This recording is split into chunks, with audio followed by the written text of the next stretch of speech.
Hi guys, James at Rampant Lion Reviews again for you today with another beer review. For this one we are going to head down to England once again, and we're going to return to a brewery that has featured on the channel once before, albeit that was quite a while ago. I think my last review and only review that I've done from them was way back in 2017 or 2018. But that was a very nice beer. I was really impressed with that one, and so I'm curious to return to these guys and see how they've progressed over the last couple of years. So for this one then, we are going to head to Nottingham, right in the middle of England almost, and we're going to have a look at my second beer from Black Iris Brewery. So this particular beer is called Divine Elements. It comes in at 6% ABV, and this one is being described as a mosaic IPA. So yeah, really curious to see how this one turns out. As you'll know if you've watched the channel for any length of time, I'm a huge fan of these kind of orangey leaning IPAs, and I suspect when it's a single hop mosaic beer, this one will have a nice little bit of a kind of orangey, tangerine-y character to it. But the last beer that I had from Black Iris Brewery was called Lacerated Sky. That was an Imperial Red Ale at about 8.5%,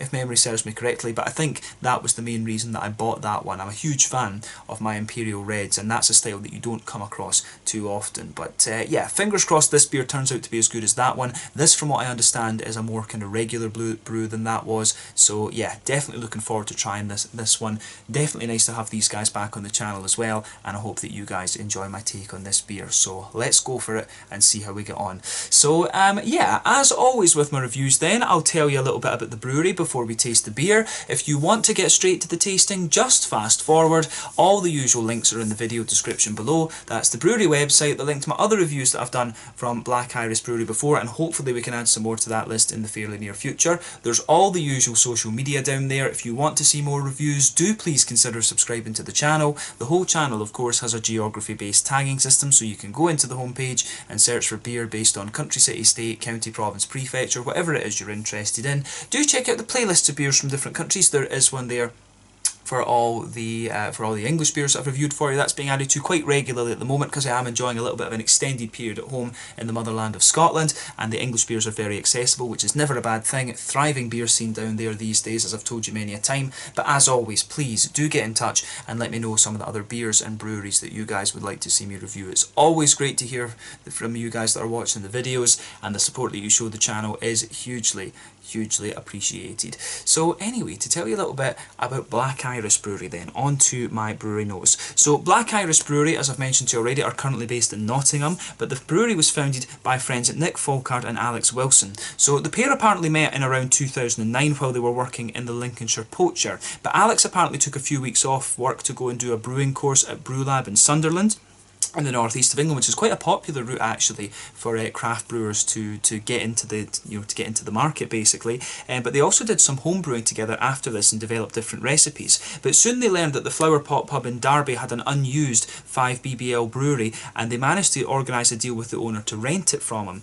But they set up the company and brewed their first beer on the 1st of August 2011. But they established themselves over the next few years, and then they decided to move to Basford in Nottingham in 2014, buying a new 10 BBL kit to brew with, and they've gradually just increased the infrastructure within this brewery over the last few years, and put out lots of different beers and grown their distribution and things like this. But as of January 2021, when I'm filming this review for you, they've produced around 135 different beers, and when the coronavirus pandemic is not there, they do host various different events at their brewery as well. But yeah, that's all I can really tell you about Black Iris Brewery for the moment. There wasn't too much information available on these guys, but yeah, the last beer, as I say, that I had from them was really good. I know that the English guys think quite highly of this brewery. I know that Peter, the Clueless Drinkers, had a few of their beers. I think Harry at Blue Nose Beer Reviews has as well, and I think probably Craig at Kent Beer Reviews and Greg Bullman and all of that. I think they quite a few of the other English guys, as well as Harry and Peter have reviewed the beers as well. But yeah, they seem to be very well respected in Nottingham these days, and my experience with them that I had before was very positive too. But yeah, like I say, that's all I can really tell you about Black Iris Brewery for the moment. If you want to learn more about these guys, you can check out the brewery website. You can follow them on Facebook and Instagram to keep up to date with all the latest goings on, and you can of course check out the Rate Beer, Untappd and Beer Advocate pages to learn more about all the different beers that these guys have done. So yeah, let's go for it and have a taste of this beer then. So I'll just have a little quick look at the artwork of this one before we open it up. As you can see, the artwork on this is pretty black metal actually. I do really like the artwork on these on these Black Iris cans. Yeah, I think really nicely presented. I think the kind of monochrome does kind of make them stand out a little bit. But yeah, this is a 440ml can. There you can see on the back there, the Black Iris Brewery, which is quite nice. And you can see it has got a nice kind of pentagram sort of thing there, so it's very, you know, black metal, Hail Satan sort of thing, so I like that about it. But yeah, 6% IPA, this one, Mosaic single hopped IPA, and it lists oats and wheat in it, so I'm guessing this one will be a sort of New England type IPA. But yeah, this should be quite nice, and the artwork on these is designed incidentally by Kev Gray, and you can see this down here on the can. But yeah, 440ml can. This one was bought from the House of Trembling Bandits down in York. Awesome shop if you can get there physically. Otherwise, there's a very, very good web shop there. I think I paid about £5 or so for this can. So again, that's maybe about €6, $6.50 American, you know, about 55 to 60 Swedish kronas for those of you watching over there. But yeah, should be quite nice. Let's get this guy out and we'll get on with the tasting then. Very curious to see what this beer has in store for us. So yeah, let's go for it then. Yeah, so as I say, I think the first time I had one of their beers, the Lacerated Sky, that was one that I bought at Beer Moth in Manchester, which I thought was a really good beer shop. So it was a little bit pricey from what I remember actually, but yeah, that had a great selection of craft beers in there actually. Yeah, no real sediment in the can, so that should be okay. But yeah, there we are. So yeah, as you can see, this one has poured a lovely kind of, hazy, bright yellow colour. It's almost the same colour as like a Munich Helles or something like this. It's got a lovely, very, very bright, very rich kind of yellow colour to it, like a mango juice or something like that. But yeah, this is definitely not the haziest of beers that you're going to come across. It's more of a kind of natural haze that you get out of this one. But like I say, there are oats and wheat in the malt base here, so yeah, that is of course going to give you a little bit of that natural haze. But you can see when we poured this beer, it poured with a how do you say? It poured with a one finger frothy white head, and I think that was pretty nice, to be honest with you. So yeah, it poured, I would say it's a perfect white head rather than being kind of creamy. There's one or two big bubbles sticking towards the side of the glass there, and a few little ones going up towards the bottom of the head with this one, but it certainly looks very, very nice. But yeah, as you can see behind, yeah, you can see if I put my fingers behind the glass there, you can see this one does have a little bit of a natural haze to it, but certainly nowhere near as hazy as you're going to get from some New England IPAs. This one incidentally is listed on Untappd as just being IPA American, so I'm wondering if that means it's going to be a little bit of a kind of hybrid beer, this one. But it certainly looks the part for an IPA, nothing overly surprising about this one. A little bit of natural haze to it, which might suggest it's more of a kind of West Coast IPA, but yeah, with the oats and the wheat in there, I would say that means it's more likely to be, you know, a New England one. But I'm sure we'll be able to pick that up, pardon me, from the aroma and flavour. But yeah, let's have a closer look at that aroma then before we taste the beer and see how we get on.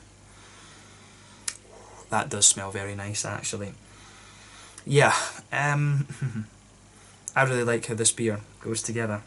Yeah, so straight away with this one, you've got a lovely big kind of tangerine kind of orange note coming out of it. Again, that is what you would expect of the Mosaic hops, but we'll come back to that in a little minute.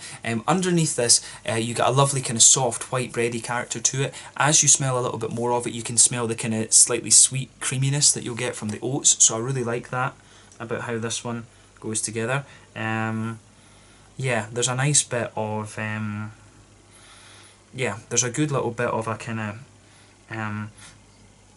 you know, like a sort of slightly Werther's Original sort of thing coming out of this one, that kind of butter candy sugar sort of thing. So there's a good little bit of that in this beer, definitely. You can smell a wee bit of a kind of biscuity, caramelly sort of thing as well, which I really like. So yeah, the how do you say? Yeah, the malty base of this one is very nice. If you take the aroma in a little bit more deeply, you do start to get a little bit of that, you do get a little bit of a kind of wheaty bitiness out of the beer, which I think is very, very nice. You've also got that soft oatiness, like I say, but the main component of the malty base in this beer is a kind of soft white bready character, and that sits there. There is a wee bit of sweetness, like I say, a little bit of Werther's Original, a little bit of a kind of McVitie's digestive biscuity sort of thing. So yeah, the malt base in this one is kind of pretty straight shooting. I'm going to be interested to see how that turns out, because you know, West Coast IPAs, they can be a little bit more bready and things, and I think we'll have to taste this one really to figure out exactly what style it is. But I've got a feeling that this one could well be a little bit of a hybrid of the New England and the West Coast, to be honest with you. But yeah, in terms of the hoppy bitterness and stuff like that in this one, you can actually smell that this beer has a wee touch of dankness to it. You can smell that out of it straight away. So there's a little touch of earthiness out of the beer, which is like one of the trademarks of Mosaic. I do wonder if they'll have used Mosaic as the bittering hop as well. When they say it's single hop, I think they must have. But yeah, you can smell a little bit of the kind of dankness out of this hop. And I mean, Mosaic is a big 14% alpha acid thing. So you will get a little bit of that. But yeah, a little bit of earthiness to the beer. Nice little bit of a kind of herbal type quality to it. And you've also got a good little bit of floral aromaticity, a little touch of kind of spiciness as well, which is nice. You do get a wee bit of spice on this, and that's one of the things with a lot of these hops. You have to remember that with these hops, if you add them earlier on during the boil, if you like, then you're going to get the more kind of green component of them coming out. So you get more kind of spicy, bitter, and floral kind of notes from the hops. But then if you add, you've got a trade-off during the length of the boil. So the longer that the as you add hops later and later in the boil, that's when you start to get more kind of flavour and aroma and things coming out of them. But earlier on, you'll get the more kind of bitter green components of the hops coming out in the flavour of the beer. But yeah, this one, it does smell as if it's got a bit of both. You know, you've got a bit of that kind of very strong, slightly dank floral aromatic quality coming out of it, but most of it seems to be coming out, and it's that juicy tangerine quality from the Mosaic, and it's lovely. It really is. So yeah, good little bit of floral aromaticity to the beer, a little bit of a lighter grassiness in there as well, and then you've got that big, juicy, oily kind of tangerine component to this one. There is a little bit of a slightly almost lemony sort of zest out of this one, maybe a little touch of pineapple or something. You can sometimes get these complexities from Mosaic, but yeah, the flavour, the aroma profile of this beer is really very, very nice actually. So big thumbs up to Black Iris for the aroma here. It shows off the Mosaic hop very, very nicely, and you know, Mosaic is one of the ones that can hold its own when it comes to a single hop beer. Citra is one like that. Motueka is another one. Mosaic is one, and then you've also got, I think Idaho 7 can be a really interesting single hop beer as well. Single hop beer, hop for single hop beers, if that makes sense. Brain is not working in this review. But yeah, take a little bit of time to enjoy the aroma of this one before you get stuck into it. It is quite a straight shooting aroma compared to some other ones around, but you know, sometimes simplicity is the key. But yeah, let's have a look at this one then and see how we go on. This one is the Divine Elements 6% Mosaic single hopped IPA from Black Iris Brewery in Basford in Nottingham down in England. Let's get stuck in. Slàinte, skål, cheers, and definitely nice to return to these guys after such a long time. Let's go for it.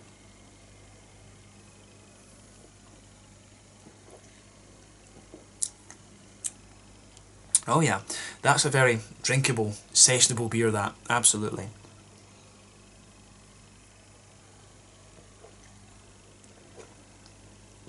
Yeah, I'm going to say straight away, thumbs up to Black Iris for this. That's a solid sessionable IPA. Yeah, it really is just very, very drinkable. That's the first impression I have of this one. Very easy to drink, you know, very smooth and just nice and kind of juicy almost actually. So yeah, I like this one. I certainly do. That's a good kind of session. Nice kind of session beer actually. Very, very light, very drinkable, very good kind of summer IPA. Yeah, so it's quite different from the Lacerated Sky, because I remember the Lacerated Sky was a big malty beast of a thing, and everything just went together beautifully in that beer. But yeah, awesome stuff, I have to say. I really like that.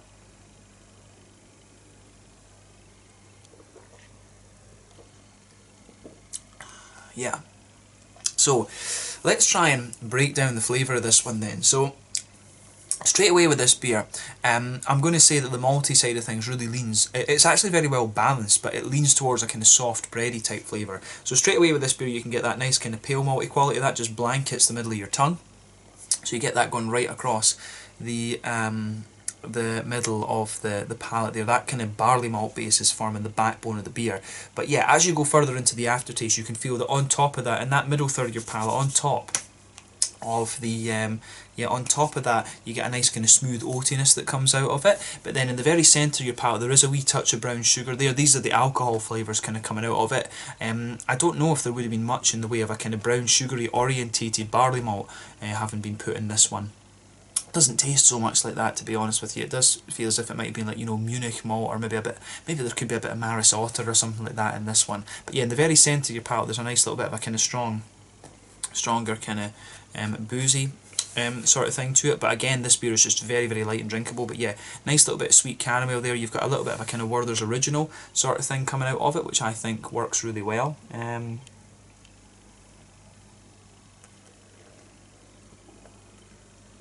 So yeah, you definitely have a nice kind of you do get a wee bit of the alcohol flavour in there. You've got a nice kind of you've got a nice little bit of kind of sweet caramel to it. As I say, there's a little bit of that kind of butter candy Werther's Original sort of thing underneath that, and I think, yeah, that's the alcohol flavours kind of mixing in with the oats, and I guess the yeast will be playing a little bit of a role there as well. But yeah, middle of your palate, soft kind of white bready notes underneath. You've got a little bit of a kind of smoother oaty note in there, some butter candy sitting on top, a sweet caramel, then a nice sort of boozy kind of thing on top of it. But yeah, if you go to the back of that middle third of your palate, there is a wee bit of a sort of bread crusty thing on that border region between middle third and back third of your palate. But then if you go on to that back third of your palate, that's where the wheaty side of the beer is coming out. And the wheat does have a little bit of bitiness to it, which is nice.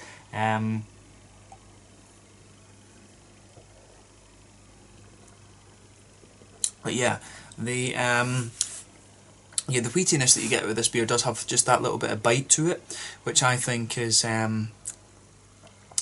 pretty nice actually. I do like the beer when it just has a little bit of bite to it, because it gives you a good bridge between the hoppy side of things. So you have a little bit of a wheaty bitiness on the back of the palate. You can feel the wheat sort of thickens up a little bit. So in the back third of the palate the beer feels a little bit thicker. And as you move further forward, and reach that kind of border region, you can feel the thickness of the beer just drops away. And then as you move into that middle third of the palate, you've got a nice kind of more crisp, soft white bready base and a wee bit of an oaty note in there as well, and a bit of sweetness, as we were saying earlier. So yeah, the thickness of the beer drops away as you move into that kind of middle third of your palate there, which I think is really quite nice. But yeah, the malty side of this beer I think goes together pretty nicely. But it's a soft bready sort of thing, so it's got a wee element.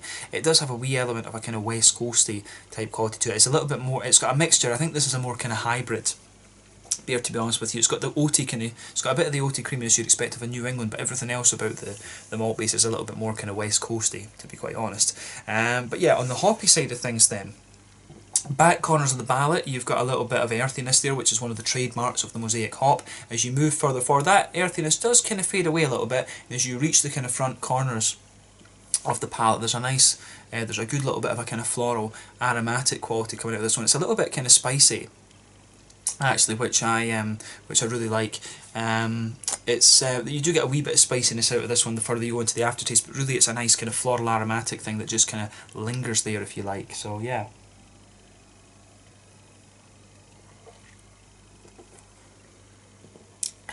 But yeah, the green component of this beer is quite nice. The little bit of floral aromaticity that you get builds a good bridge with a sort of wheaty bitiness, but then round the front curve of the palate, the beer is distinctly lighter. It's distinctly lighter and grassier in that sense. So yeah, it's got a really nice kind of soft vibe about it, this beer, and it's just, as I said earlier, very, very drinkable. But yeah, on that front third of your palate, you've got that nice oily bubble where those juicy fruity esters just roll their way out of the beer. So yeah, for me, if you go to the back of that front third of your palate, on that border region, there is a little bit of a slightly thicker breadiness there, but then you get a wee bit of a kind of slightly stronger citrusy element in there. But as you move further forward on that front third of your tongue, underneath there is a bit of a soft kind of breadiness, but it is a kind of juicy tangerine quality that you get out of this one all the way. You know, I don't really get any pineapple or any other kind of little complexities out of it. There is just a very kind of soft, you know, there is quite a soft, just kind of orangey tangerine component to this one, and I really like how that goes together in this beer. So big thumbs up to Black Iris Brewery for the way this one goes about its business. I think this is a very, very nicely executed beer, actually. So yeah, awesome stuff, awesome stuff.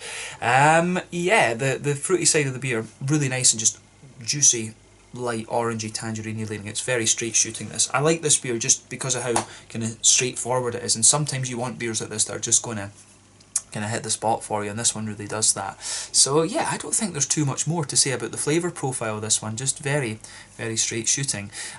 So yeah, in terms of the mouthfeel then, what can we say about this one?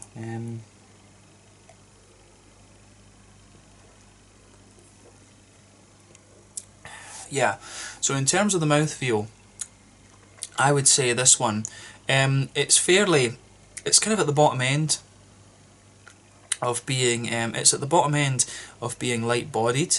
Sorry, the bottom end of being mid-bodied, to be honest with you. It's a very kind of light and easy drinking beer, this one, like I said. Carbonation is very, very smooth, and overall I would say that the mouthfeel of this one, it's got a wee bit of wetness to it and a wee touch of oiliness, but overall it is a very smooth kind of mouthfeel that you get with this beer overall. The malty side of the beer again is very nice and smooth. It's got a little bit of crispness to it, and you get a degree of sweetness coming out of it also.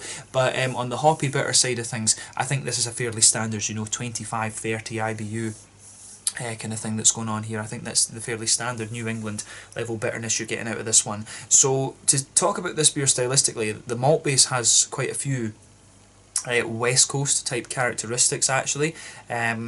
Although the oatiness is more New England like, and then the bitterness is kind of more on the New England level as well. The fruits for me have a balance between being juicy and having a little bit of oiliness to them, that kind of orangey note. But yeah, I think this one, to me, this leans a little bit more towards being a kind of New England IPA, but there are elements of West Coast in there for sure. But I think, yeah, mainly more of a kind of New Englandish IPA for me. So yeah, it's interesting, this one. But regardless of what style it is, and that's not even the main thing, the question should be, is it a good beer? And I would say absolutely. So yeah, this is a really, really solid one. And if this is one of their flagship beers, which it seemed to be just from looking around Black Iris website, then these guys obviously are doing some kind of really interesting beers. I would definitely say this probably is nowhere near the kind of punchiest and craziest beer that they've done, so I will need to look at something, I think, for the next review that is a little bit more kind of out there and a little bit crazier. But as a kind of flagship beer, I think this one is really damn solid. So well done to Black Iris Brewery for this one. I can see why these guys are getting